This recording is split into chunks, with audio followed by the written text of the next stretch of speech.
الرحمن الرحيم الحمد لله رب العالمين والصلاة والسلام على أشرف الأنبياء والمرسلين وعلى آله وصحبه أجمعين أما بعد. قال مصنف الإمام الحبيب عبد الله بن علوي بن محمد الحداد رحمه الله تعالى في كتابه رسالة معاونة والمظاهرة والمؤازرة ونفعنا الله به وبعلومه في الدارين آمين اللهم آمين إلى أن قال فصل perihal imam dan makmum. Imam itu dijadikan untuk dituruti. Wahai saudaraku, apabila anda bersembahyang di belakang imam, hendaklah anda menuruti dengan baik, kerana imam itu dijadikan untuk dituruti perbuatannya. Awas, jangan sampai anda menyamai dalam apapun dari perbuatan imam dalam solat, apatah lagi mendahului dari gerak-geri solatnya. Yang dituntut daripadamu ialah supaya semua gerak-geri solatmu itu menuruti apa yang dibuatnya. Nabi SAW telah berkata, Alladhi yakhfidu wa yarfa'u qabla al-imami innama nasiyatuhu biyadi syaitan.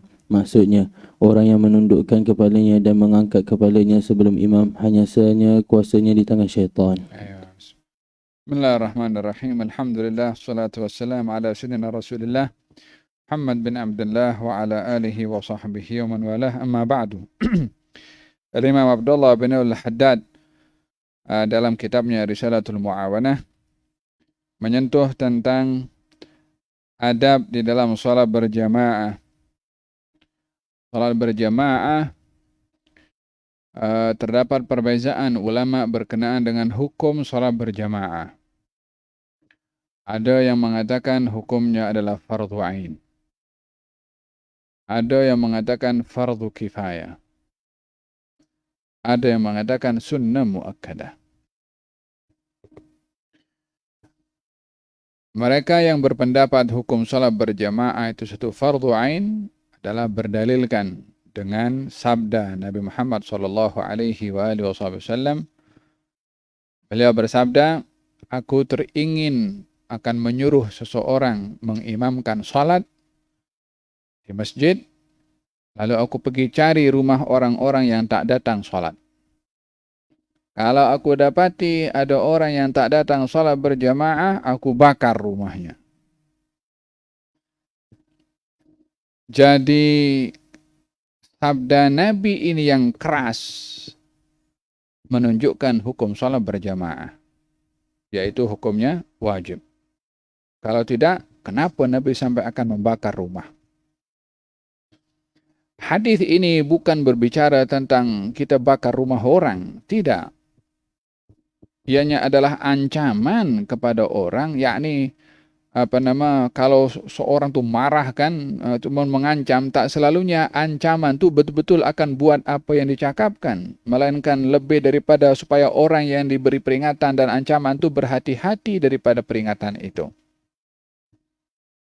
Jadi hadis itu bukan membicarakan tentang membakar rumah orang tak salat berjamaah, tapi lebih kepada hadis itu menekankan bagaimana Nabi concern tentang salat berjamaah sehingga sampai kepada peringkat ancaman yang begitu dahsyat. Jadi sebahagian ulama mengatakan kalau hukum salat berjamaah itu adalah fardhu ain. Apa sebabnya? Sebab ancamannya kuat. Ini dalil yang pertama. Dalil yang kedua. Di dalam Al-Quranul Karim Allah Subhanahu wa taala menceritakan tentang kaifiyah salat dalam keadaan perang. Salat dalam keadaan perang. Kan kita dalam Al-Quran kalau seorang itu dalam keadaan perang, maka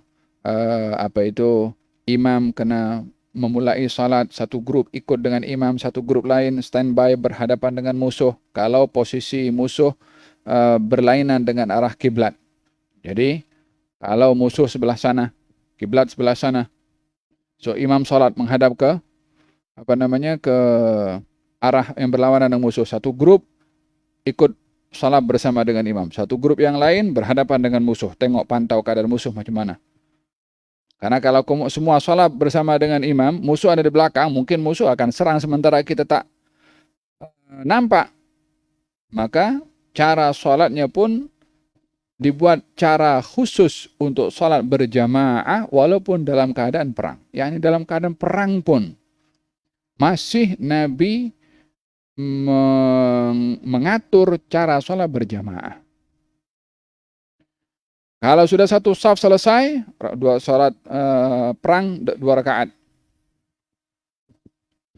Jadi 2 rakaat selesai, rakaat yang pertama, sholat bersama dengan Nabi. Masuk rakaat yang kedua, makmum tadi selesaikan sendiri rakaat yang kedua. Lepas itu, makmum selesai salam, pergi ambil alih yang sedang berhadapan dengan musuh tadi itu. Yang berhadapan dengan musuh tadi, sholat bersama dengan Nabi. Nabi sementara masih berdiri. Pada rakaat yang kedua, makmum tadi niat mufarakah, sholat sendiri. Jadi Nabi sholat rakaat yang kedua, saf yang tadi jaga medan perang berhadapan dengan musuh, sholat di belakang Nabi. Nabi rakaat yang kedua, mereka rakaat yang pertama. Nabi rukuk, mereka pun rukuk semua. Nabi tahiyat akhir, mereka kena sambung berdiri. Nabi stay dulu di bawah situ, tunggu tahiyat akhir, mereka masuk rakaat yang kedua dan salam bersama dengan Nabi. Sampai sedemikian diajar untuk sholat berjamaah hatta dalam keadaan perang. Yani kalau dalam keadaan perang saja Nabi concern dengan sholat berjamaah, apatah lagi dalam keadaan aman, dalam keadaan tentram. Walihada ulama mengambil serius berkenaan dengan sholatul jamaah. Mengambil serius tentang sholatul al-jamaah. Tayyib. Adapun dalil yang mengatakan kalau sholat berjamaah hukumnya sunnah muakkadah atau fardu kifayah, kalau dilakukan oleh sebahagian maka gugurlah daripada sebahagian yang lain, berdasarkan dengan hadis Nabi Muhammad SAW, sholatul jamaati tafdulu an sholatil fardhi bi 27 darajah wa fi riwayah 25 darajah. Sholat berjamaah lebih afdal daripada sholat bersendirian 27 darjat atau 25 darjat. Satu riwayat 25, satu riwayat 27. Bergantung kepada hal keadaan orang saat sholat berjamaah, itulah yang membedakan adakah dia mendapatkan 25 atau mendapatkan 27 darajat. Hada berkenaan dengan hukum sholat berjamaah. Ya. Kemudian di dalam sholat berjamaah ada adab-adab yang perlu untuk diperhatikan. Adab makmum bersama dengan imam. Innama ju'ilal imamu liyu'tamma bihi. Dijadikan imam itu sebagai imam untuk diikuti. Liyu'tamma bihi, untuk diikuti. Oleh kerana imam itu diikuti, maka makmum tak boleh menyamai imam, apatah lagi mendahului imam. Oleh sebab yang demikian, makmum itu bila sholat berjamaah ikut dengan imam dalam perpindahan rukun ke rukun. Dan makmum memulai pergerakannya mengikuti imam setelah imam sempurna melakukan rukun tersebut. Contohnya, kalau nak ikut imam rukuk, biarlah imam tu pergi rukuk dulu. Dah sempurna rukuk, makmum baru ikut imam. Bukan saat imam turun pergi rukuk, makmum pun turun bersama dengan imam. Ini maksudkan tadi, orang yang menyamai imam dalam gerakan rukuk dan sujudnya sama dengan imam, maka dia punya ubun-ubun sini. Macam rambut di hadapan ini kena tarik dengan syaitan. Syaitan tarik, apa tujuannya syaitan tarik? Untuk menyamai bersama dengan imam, di mana kalau makmum sama gerakannya dengan imam, makmum tadi menyalahi adab dalam berjamaah. Oleh sebab itu syaitan tarik. Jadi macam mana makmum sepatutnya? Tunggu imam selesai pada gerakan, bukan pada bacaan ya. Kalau pergi rukuk, biar imam sempurna rukuk, baru makmum ikut. Imam i'tidal, biar sempurna berdiri, baru makmum berdiri. Kalau pergi sujud, biar sempurna imam meletakkan dahi ke tanah, baru makmum ikut sujud. Kadang-kadang kan kalau imamnya orang tua kan, kemudian nak turun bawah diambil, take time dulu nak turun sikit. Tapi kalau makmumnya, apalagi makmumnya kalau masih muda, laju, imam belum sampai sujud, makmum dah sampai dulu. Jadi kadang-kadang imam turun, laman Allah, dia kena turun lutut dulu. Makmum dalam hal ini kena stay, tunggu. Sampai imam meletakkan dahi ke tanah. hatta imamnya sudah selesai sebut kalimat Allahu Akbar. Allahu Akbar, tapi dahnya belum sampai lagi. Makmum kena tunggu. Karena yang diikuti oleh makmum terhadap imam pada pergerakannya, bukan pada lafaznya. Kalimat takbirnya mungkin takbirnya lebih awal selesai, imam tak cukup nafas panjang. Allahu Akbar, tapi imam belum sampai lagi pergi sujud. Makmum tak boleh berdalih, imam dah sampai Allahu Akbar. Tak, tunggu dulu imam sampai letakkan dahi ke tanah. Dom. Lihada fil hadis menyatakan siapa orang yang dia mendahului imam pada pergerakan rukuk dan sujudnya, khawatir di hari kiamat nanti dibangkitkan kepalanya macam keledai. Dom, gerak. Waalaikumsalam. Utamakan saf awal. Wahai saudaraku, hendaklah anda menyegerakan diri untuk mendapat saf awal, barisan pertama, dan mendesak diri untuk mendapatkannya tanpa menyusahkan orang lain. Awas, jangan anda melewatkan diri padahal anda boleh mendapatkannya, sebab Rasulullah sallallahu alaihi wasallam pernah mengatakan, la yazalu qaumun yata'akhkharuna ay an safil awal hatta yu'akhiruhumullahu an fadlihi wa rahmatihi. Maksudnya, ada suatu kumpulan orang yang memang sengaja melewatkan dirinya dari saf pertama sehingga akhirnya Allah terus melewatkannya, yakni dari mendapat kelebihannya dan rahmatnya. Nabi SAW berkata lagi, Innallaha malaikatahu yusalluna ala saffil muqaddami. Maksudnya, sesungguhnya Allah dan para malaikatnya senantiasa merahmati orang yang berada di saf yang terhadapan. Rasulullah salawat dan salam Allah ke atasnya selalu memohonkan istighfar bagi barisan yang pertama sampai 3 kali dan bagi barisan yang kedua pula hanya sekali sahaja. Kemudian hendaklah anda merapatkan. Ada berkenaan dengan adab di dalam menyusun saf. Pernah satu ketika di zaman baginda Rasulullah sallallahu alaihi wasallam, kaum muslimin bila datang ke masjid untuk salat berjamaah, ada sebahagian daripada mereka yang selesa duduk di belakang. Walaupun saf pertama masih kosong. Dia duduk ke belakang, mungkin nak bersandar ke, atau mungkin tak nak dinampak orang ke, walhasil duduk ke belakang. Maka untuk mengingatkan kalau perbuatan yang demikian itu salah dan keliru, dan untuk memberitahukan agar supaya yang datang awal itu duduk di shaf yang paling awal, maka Nabi bersabda, ada segolongan yang membiasakan diri membelakangkan dirinya. Membelakangkan diri maksudnya berada di belakang, tak mau dapat pahala, sehingga Allah rugikan ia daripada pahala. Dia sendiri pilih, dia sendiri beri peluang ada di shaf yang pertama, dia tak mau. Macam kita punya shaf ini kan. Shaf yang hadapan mungkin sempit sikit atau tak ada tempat bersandar. Belakang ada tiang. Oh, belakang sana lagi banyak tiang. Kalau datang awal, jangan duduk ke belakang bersandar. Datang shaf yang pertama. Bukankah dalam hadis dinyatakan sesungguhnya Allah dan malaikat mendoakan. Dan kalau malaikat mendoakan, Allah merahmati kepada orang yang berada dalam shaf yang pertama. Nabi mendoakan pengampunan kepada orang berada di shaf pertama. Tak kira di masjid, tak kira di surau, tak kira di madrasah, tak kira di ribat. Yang penting berada di shaf yang pertama. Wafil hadis dinyatakan, kalau kamu tahu apa yang Allah berikan kepada orang yang berada di shaf yang pertama, maka kamu akan register, kamu akan mengundi untuk mendapatkan shaf yang pertama. Yakni karena tak mudah untuk datang shaf yang pertama, kalau mengundi kamu akan mengundi juga. Ini tak perlu undian.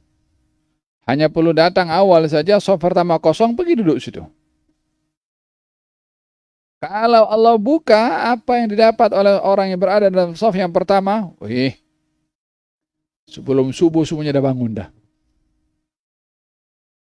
Ya kan? Contoh, kalau mudir madrasah bagi tahu, siapa yang datang awal bagi sholat subuh berjamaah di sesi yang pertama, maka akan diberikan kereta Myvi yang model baru. Bukan model lama, model baru. Kunci ada. Tunjuk macam tu.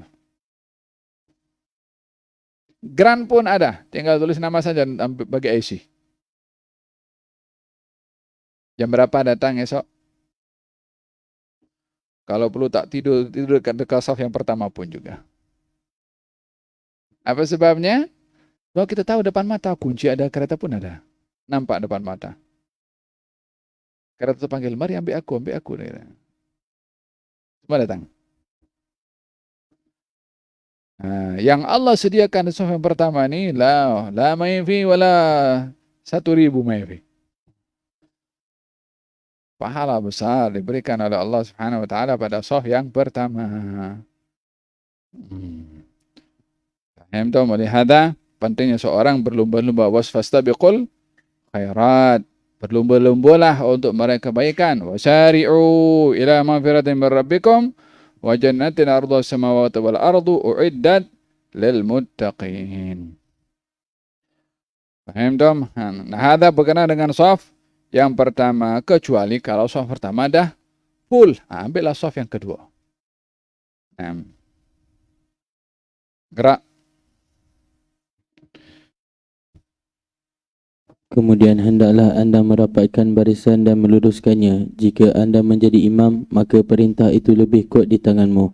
Ini adalah suatu perkara yang penting dalam syarak, yang ramai orang telah melalaikannya. Rasulullah SAW selalu mengingatkan perkara ini kepada para makmumnya, dan beliau sendiri yang menguruskan hal ini dengan berkata, la tusawwunna sufufakum aw la yukhalifannallahu baina qulubikum. Maksudnya, hendaklah kamu meluruskan saf barisan kamu, ataupun Allah akan memecah belahkan di antara hati-hati kamu. Beliau sering menyuruh memenuhkan mana-mana tempat yang kosong dengan berkata, walladhi nafsi biyadihi inni la ara syaitana yadkhulu fi khilali safi ka'annahu al-hadafu. Maksudnya, demi jiwaku yang berada di tangannya Allah Subhanahu wa taala, sesungguhnya aku lihat syaitan memenuhi celah-celah yang kosong di antara barisan, seumpama anak-anak kambing yang mencelah di antara kambing-kambing yang lain. Selain anjuran untuk berada di saf yang pertama, anjuran untuk merapatkan saf. Merapatkan saf dalam hal ini, merapatkan buku lali dengan buku lali, dan juga bahu dengan bahu orang sebelah kita. Posisi kaki menghadap kiblat, jangan miring macam ni. Jarak antara kaki kanan dengan kaki kiri sederhana, jangan rapat, jangan pun lebar sangat. Usahakan antara, biasanya mudah untuk rapat itu bahagian kaki, mungkin bahu bergantung kepada kurus atau lebarnya bahu seseorang. Kalau dahulu di zaman baginda Rasulullah SAW, kaki itu sangat rapat. Hadu bainal manakib wal qadam. Rapatkan antara buku lali kamu dan juga mangkib. Manakib ini bahu. So, dahulu mereka kalau salat bahu dengan bahu macam tu.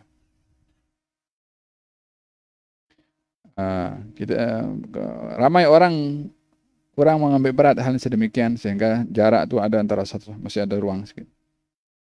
Lihat bil hadis, orang yang tak merapatkan saf, syaitan akan beri di celah-celah saf tu. Tujuannya apa? Untuk mengganggu sebelah sini, mengganggu sebelah sini. Selagi saf itu tak rapat, selagi itu syaitan akan masuk untuk mengganggu.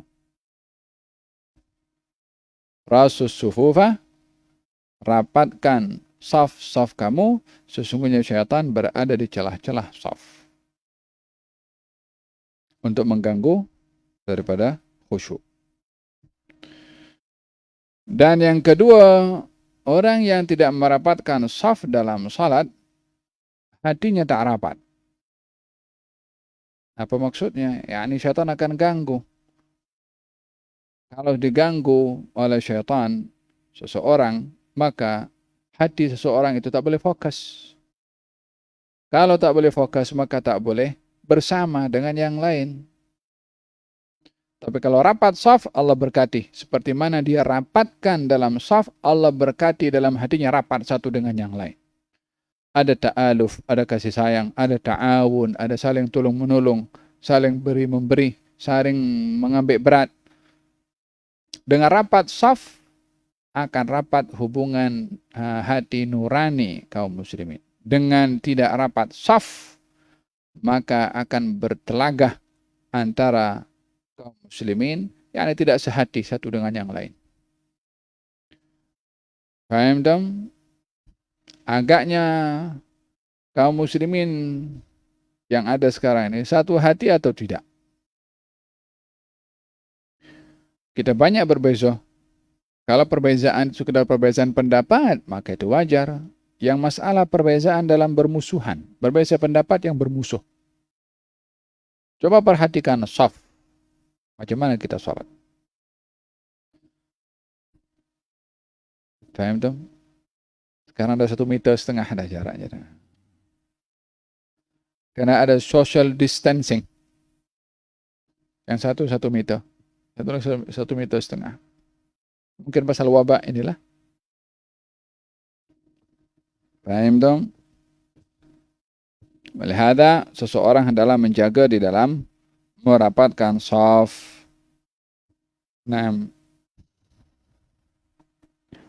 Lazimkan diri sentiasa salat berjemaah. Wahai saudaraku, hendaklah anda melazimkan diri untuk menunaikan salat 5 waktu dengan berjemaah dan sentiasa menjaga salat berjemaah pula, kerana salat jemaah itu melebih pada salat bersendirian sebanyak 27 darjat, sesuai dengan bunyi sebuah sabda yang sahih. Awas, jangan sesekali anda meninggalkan salat dengan berjemaah tanpa uzur ataupun dengan uzur yang tidak munasabah. Jika anda sampai di tempat yang sudah diadakan salat jemaah, lalu anda mendapati jemaahnya sudah usai, ataupun anda duduk di rumahmu kerana menjaga keselamatan dalam agamamu umpamanya, maka jangan lupa mencari orang yang mahu menyertaimu dalam salatmu itu, agar anda akan memperoleh pahala jemaah itu, dan anda terselamat dari janji buruk dan ancaman yang warid tentang orang yang meninggalkan salat jemaah itu, seperti sabda Rasulullah SAW berikut, la yantahiyanna aqwamun an tarkil jama'ati aw la uharrikanna alaihim buyutahum. Maksudnya, hendaklah kaum-kaum itu berhenti dari meninggalkan salat berjemaah, ataupun aku akan membakar rumah-rumah mereka. Dan juga sabdanya yang berikut pula, man sami'an nida'a farighan sahihan falam yujib fala salata lahu. Maksudnya, siapa yang mendengar seruan azan sedang dia kosong dan sihat, lalu dia tiada datang bersalat jemaah, maka tiada salat lagi baginya.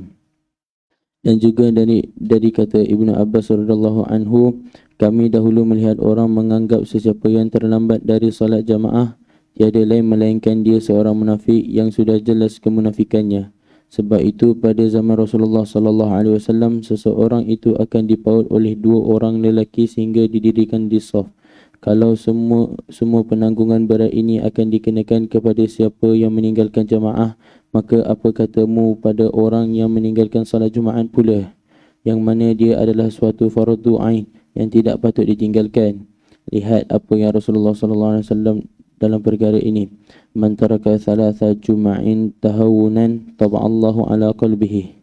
Maksudnya, barang siapa yang meninggalkan 3 Jumaat 3 kali berturut-turut dengan sengaja, Allah akan mengecap tabiat itu dalam hatinya.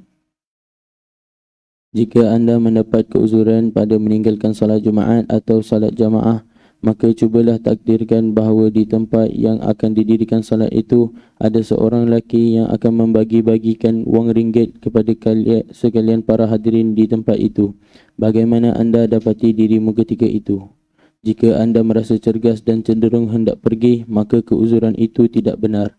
Dan malulah kepada Allah Subhanahu Wa Taala kalau dalam pandanganmu itu mata benda dunia lebih pandang besar daripada apa yang ada di sisi Allah Subhanahu Wa Taala. Aywa.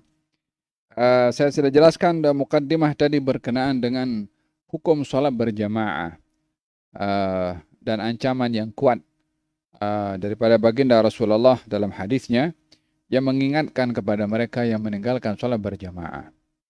Kalau satu hari ada di zaman baginda Rasulullah SAW, ada seorang datang ke masjid Nabi sementara Nabi sudah selesai daripada sholat berjamaah. Lalu datang seorang, dia nak sholat fardu. Maka Nabi mengatakan, siapa di antara kamu yang boleh bangun dan bersedekah dengan orang itu? Maksudnya bersedekah di sini untuk sholat sekali lagi bersama dengan orang yang baru datang, supaya orang yang baru datang tadi sholatnya berjamaah. Adapun orang yang dah sholat, namanya sholatul i'adah. Sholatul i'adah, sholat mengulangi. Kalau zuhur, sholli fardhu dhuhri ma'muman, i'adatan atau mu'idan lillahi ta'ala. Ma'muman lillahi ta'ala. Dengan begitu orang yang dah sholat tadi bersedekah dengan orang yang belum sholat. Macam mana sedekahnya? Kalau dia sholat sendiri, 1 pahala. Kalau dia sholat berjamaah dengan orang yang dah sholat tadi, dapatnya 27 pahala. Dengan sebab orang tadi, dia mendapat 27 seakan-akan dia bersedekah kepada orang yang datang lambat tadi. Oleh karena kalau kita nampak kita punya kawan, mungkin telah sakit, ya kan? Mungkin kita sakit, sebagian kita berjamaah kalau sakit diletakkan dekat bilik khas, ya kan? Jangan dibiarkan sholat bersendirian. Dia tak boleh turun ke sini sholat surau. Salah seorang daripada kita bertabarru', yakni volunteer datang, jom aku sholat dengan engkau nanti. Buat temu janji. Kalau sholat di bawah, sholat balik di atas. Dengan kawan kita yang sakit tadi. Kalau kita betul setia kawan, kalau kita betul bersahabat, ada persaudaraan dalam madrasah ini, mestilah berkongsi kebaikan juga. Jangan seorang-seorang dapat kebaikan. Tawarkan diri. Kecuali kalau yang sakit ada lebih daripada 1 orang, maka bolehlah sakit berjamaah dengan yang sakit juga. Tapi kalau yang sakit seorang, kita offer. Aku sholat dengan engkau nanti. Di rumah pun sama. Bila balik rumah ajalah mak bapak sholat berjamaah juga. Adik-beradik pun demikian. Supaya dapat pahala lebih. Nah, hadza berkenaan dengan sholatul jamaah. Nah, dan kata dinyatakan dalam kitab ini, dahulu para sahabat ada yang datang pergi ke masjid untuk salat berjamaah dengan didokong oleh 2 orang kanan kiri. Maknanya datang juga salat berjamaah hatta tak mampu berjalan. Sayyidina Abdullah bin Umi Maktum. Abdullah bin Umi Maktum, dia buta. Ya Rasulullah, saya ini tak boleh melihat untuk datang salat berjamaah. Bolehkah saya mengambil keuzuran untuk tidak salat berjamaah di masjid? Maka Nabi mengatakan boleh. Lepas itu dia pergi, panggil balik. Mari kemari. Adakah kamu dengar suara azan? Dengar wahai Rasulullah, daripada rumah dengarlah. Kalau begitu engkau kena datang juga. Siapa? Abdullah bin Maktum. Buta. Suruh datang juga. Kita ini sehat, Masya Allah. Adzan bukan lagi dengar speaker, bukan bilik. Allahu Akbar. Tak ada excuse untuk tak salat berjamaah. Paham tak? Jadikan langkah kaki kita daripada kita punya bilik itu sampai ke musala, langkah menuju salat berjamaah dengan harapan moga-moga setiap langkah kaki itu diberi pahala oleh Allah Subhanahu wa taala. Paham tak? Hadza berkenaan dengan bagaimana pentingnya salat berjamaah. Baginda Rasulullah SAW saat naza, dalam sakitnya yang pada sakit itu beliau wafat, dikumandangkan suara azan dan beliau mendengar. Dan kata baginda Rasulullah, bawakan air untuk Nabi berwudu. Nabi wudu. Dengan susahnya, dengan beratnya, dan sakit berat waktu. Sehingga nak bangkit pun juga tak boleh bangkit sendiri. Maka ketika didokong, Nabi jatuh pingsan. Beberapa saat berlalu beliau terjaga. Dah dilakukan sholat. Belum, wahai Rasulullah. Jom, bangkitkan aku sekali lagi. Pergi wudu. Yang tadi batal. Disebabkan oleh kerana dalam keadaan pingsan. Wudu balik. Kali yang kedua. Masih nak dibawa, sekali lagi pingsan. Berlalu beberapa saat, bangkit balik. Dah sholat kah? Belum, wahai Rasulullah. Pergi wudu sekali lagi 3 kali. Setelah 3 kali beliau jatuh pingsan kali yang ketiga dan sedar, Nabi suruh orang lain menjadi imam, yaitu Sayyidina Abu Bakar Siddiq, untuk mengimamkan salat. Daripada sini kita melihat bagaimana Nabi yang dalam keadaan sakit, dan sakitnya sakit tenat, susah waktu itu, mendengar suara adzan. Beliau paksakan diri untuk bangkit pergi salat berjamaah. Paham dong? Dahulu di Tarim, kalau ada orang terlepas salat berjamaah, orang satu kampung datang, takziah. Macam ada jenazah, bukan tahniah. Beda, bukan tahniah. Takziah.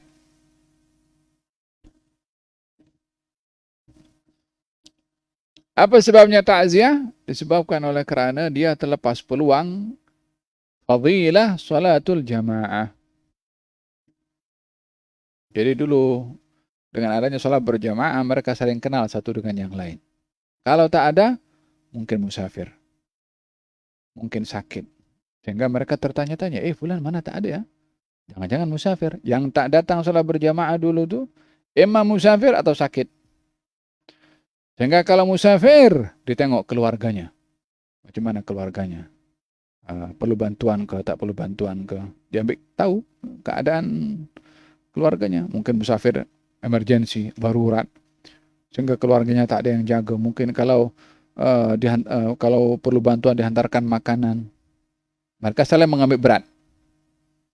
Kalau sakit pun kita datang untuk berziarah kepada orang sakit, cari pahala, mendoakan semoga cepat sembuh. Tapi kalau datang ke rumahnya, tak bermusafir, tak sakit pun juga. Apa dia buat? Takziah. A'zamallahu ajrak wa ahsana azak wa ghafara lak.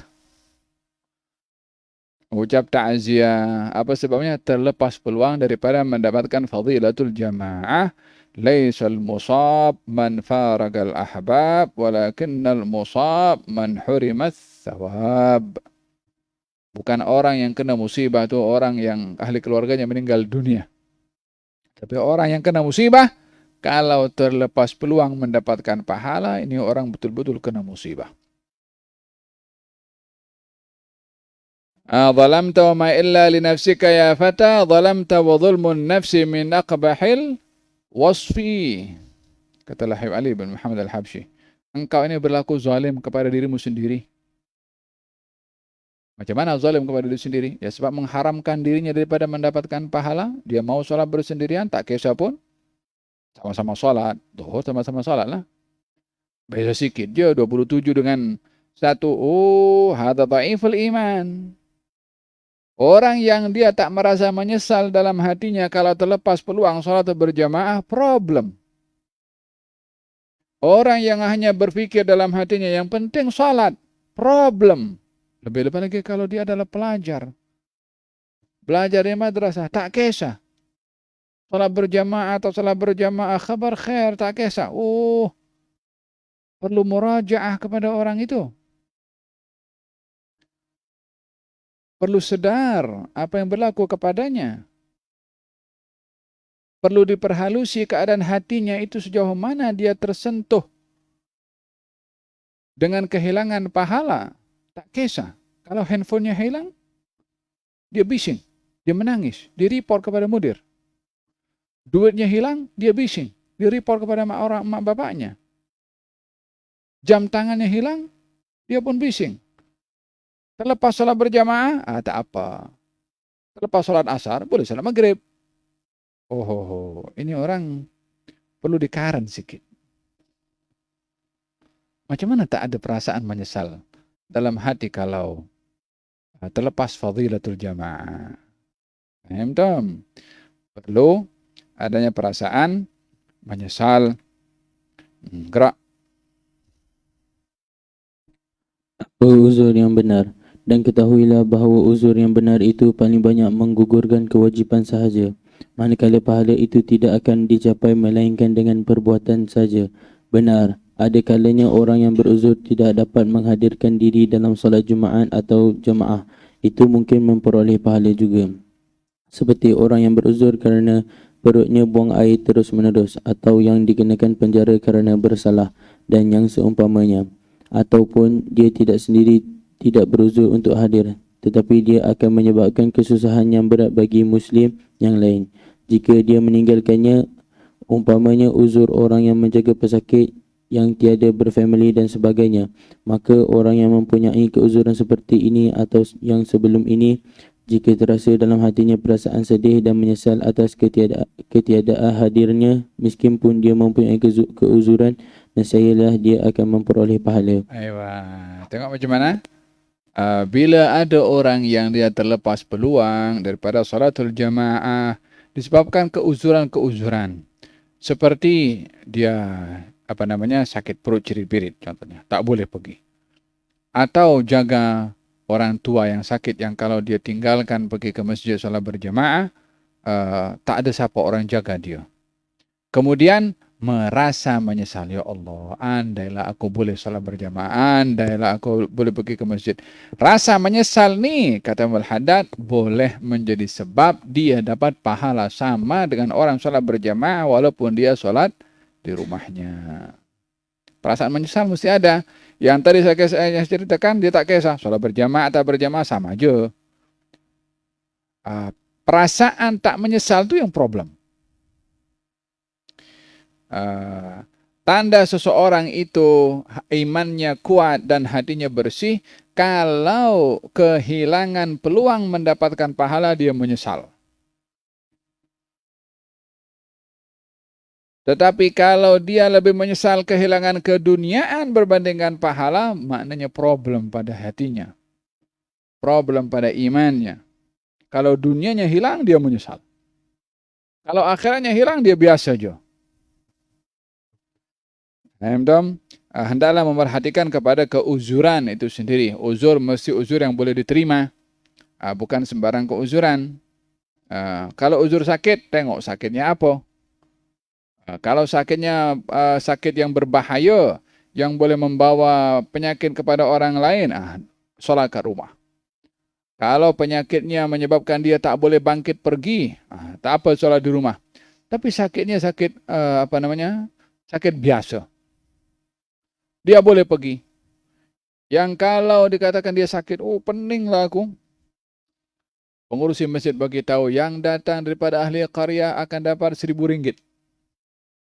Announcement dekat masjid situ. Datang tak datang? Kalau datang, maknanya dia punya penyakit tu bukan uzur bagi dia. Kenapa ada sakit pening kepala? Kalau dapat RM1,000 boleh datang ke masjid. Kalau dapat pahala, pening kepala. Ukur kita punya dalaman ini antara keduniaan dan juga akhirat. Mana lebih cenderung? Faham dong? Wallahu ta'ala alam bis-shawab. Insyid ya munsyid.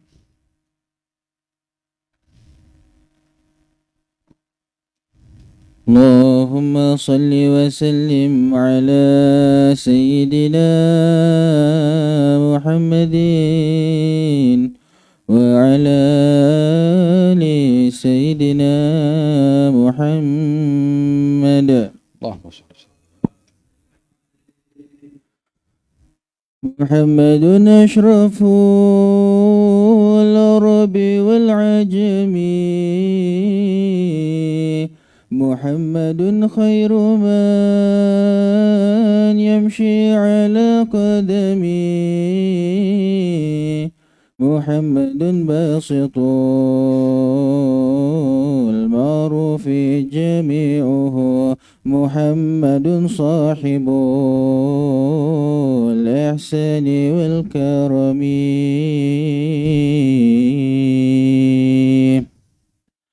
محمد تاج رسل الله قاطبة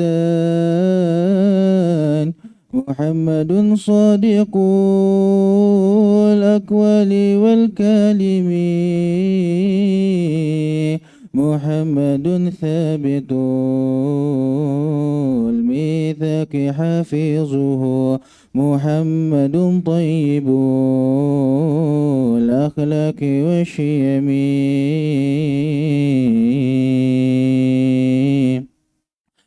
محمد روياس بالنور طينته محمد لم يزال نورا من الكدم محمد حاكم بالعدل ذو شرف محمد معدن الأنعام والحكم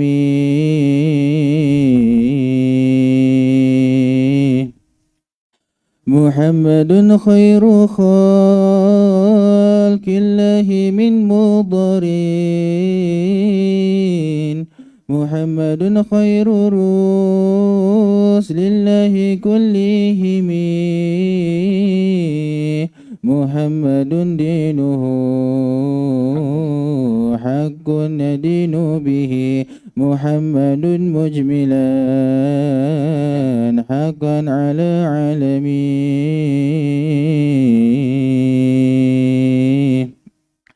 محمد ذكره روح لأنفس محمد ذكره روح لأنفسنا محمد شكره فرض على الأمم محمد زينة دنيا وبجتها محمد كاشف الغمة والظلم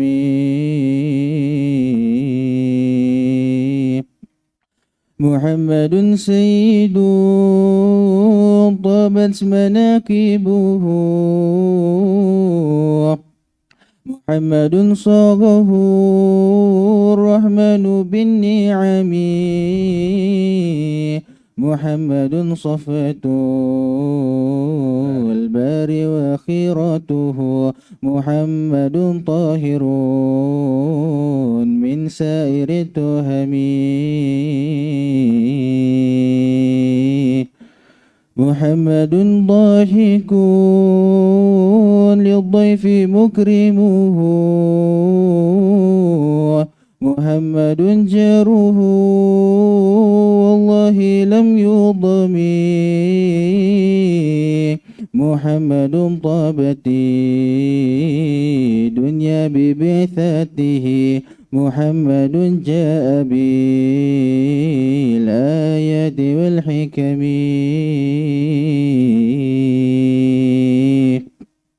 محمد يوم بعث الناس شفيعنا محمد نوره الهادي من الظلم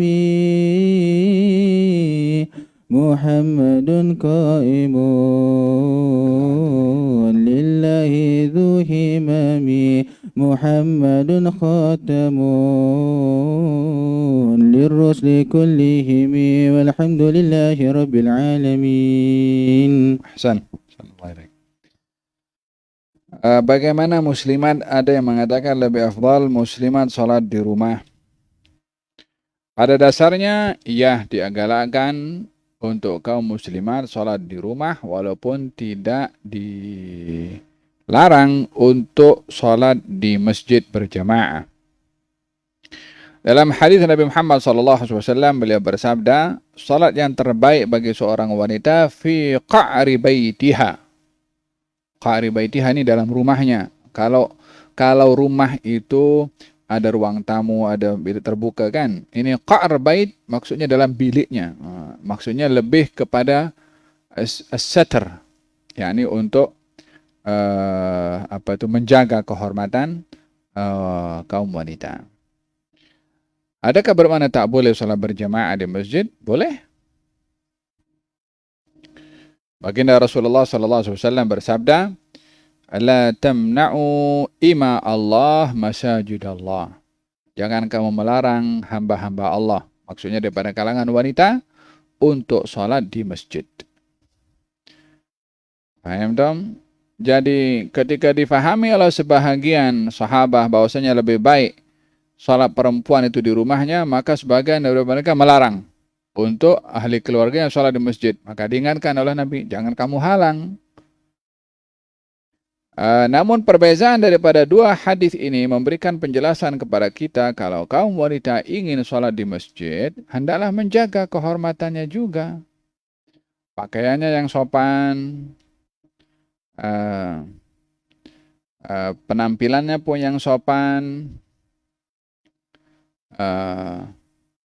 Jadi untuk mengelak daripada pergi ke masjid dengan wangi-wangian, sehingga dengan jarak sekian meter orang tidak boleh menghidu dia punya bau wangi. Jadi fitnah. Oleh hada kata Siti Aisyah setelah wafatnya Rasulullah, Siti Aisyah berkata, kalau diketahui oleh Nabi apa yang akan berlaku setelah wafatnya, bagaimana kaum wanita pergi ke masjid, Nabi akan halang kaum wanita pergi ke masjid. Apa sebabnya? Setelah wafatnya Nabi, ramai orang pergi ke masjid berhias macam, yakni jadi fitnah kepada orang lain. Kata-kata Siti Aisyah ini supaya untuk mengingatkan, bukan menghalang orang wanita pergi ke masjid, tidak. Supaya mengingatkan kepada kaum wanita yang akan pergi ke masjid, hendaklah sopan. Pakaiannya, penampilannya. Jangan pergi ke masjid pakai telekung. Telekungnya letakkan di sini, kemudian satu diangkat, nampak dia punya betis. Atau diangkat sini, nampak dia punya lengan. Dia nak pergi ibadah ke nak kasih orang berdosa tengok aurat.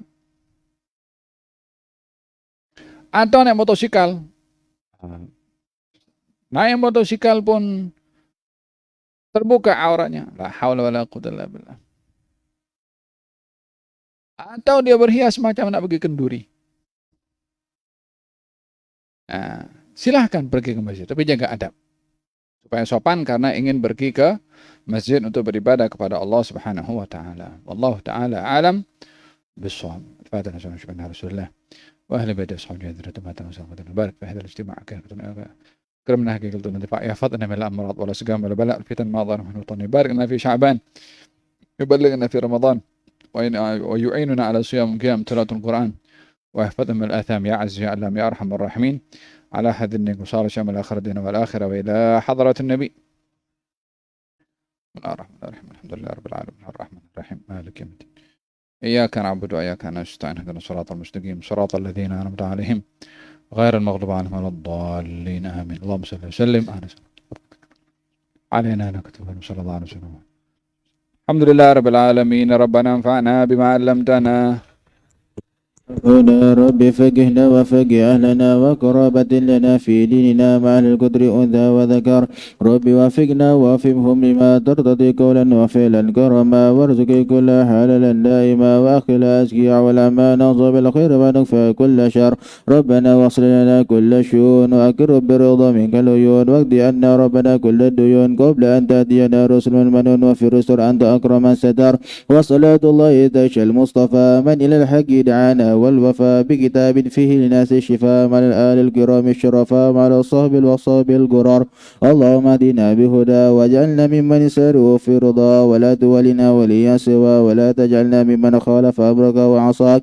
حسبنا الله ونعم الوكيل ولا حول ولا قوة إلا بالله العلي العظيم. يا ربنا اعترفنا وأننا أسرفنا على لظى أشرفنا فتب علينا توبة تكسي لكل هوبة واستر لنا العورات وآمن الروعات واغفر لوالدينا والآل والإخوان وسائر الخلان وكل ذي محبة أو جيرة أو صحبة والمسلمين أجمعين.